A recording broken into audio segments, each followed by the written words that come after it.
چې د جماعت امام خپل خزادي د بیدل سره قتل کړي و د هغه ټول حقیقت راښکاره شوی دی د هغه امام خبرې خو راغلي دي هغه امام په خپلو خبرو کې څه ویلي دي سره تاسو د دې پوره معلومات نه ځان خبرول غواړئ که اوسه پورې چا زموږ د چینل مخه نوي سبسکرایب کړی خو موږ زموږ د چینل مخه سبسکرایب کړئ تر نیچه څخه مخه ووهئ زموږ خل یوه نوي ویډیو تاسو ته په اسانۍ سره میلاویږي دوستانو پسواد کې یو واقعه رامخې ته شوې وه چې یو کس راپاڅېدلی و چې د هغه د جومات امام او خپله ښځه یې ډېره بېدلدۍ سره قتل کړې وه د هغه قتل نه بعد ډېرو خلکو ډېرې خبرې کړې وې خو هغه چې کله د هغه امام انټرویو راغله په هغه انټرویو کې هغه امام خپلې ټولې خبرې راښکاره کړلې نو بیا د خلکو یقین جوړ شو چې او دغه امام ښه کړي دي چې خپله ښځه یې قتل کړه دوستانو دغه امام ویلي دي چې زه د جومات امام ما هېڅکله داسې نه غوښتل چې زما په لمن باندې ټول داغ راشي یا زما لمن څوک ګنده کړي دوستانو امام ویلي چې دا ښځه ما یو میاشت مخکې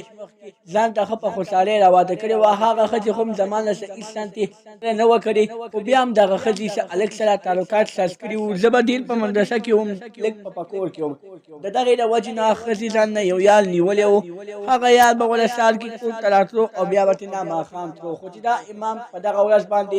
د مدرسې وختي چوټي شوې ده نو بیا چې کله کور ته روان و داسې وه د معمول په مطابق باندې تبر راس کې و دغه لاره کې دشته وه په دغه دشته کې د ځان سره د خپل حفاظت لپاره یو تبل ګرځولو هغه تبل چې کله د ځان سره کور ته یوړو هغه کور کې چې کله ګیټ وډبه ګیټ ورته لږ لیټ کولاو کړو خو چې کله ګیټ کولاو شو او امام وکتل چې څنګه کوټې ته دننه شو کوټه کې یې ښځې سره یو هلک و دوستانو چې کله یې دغه شي کړل اول یې خپله ښځه په تبل په سل باندې وواله او بیا یې هغه هلک ووهه دوستانو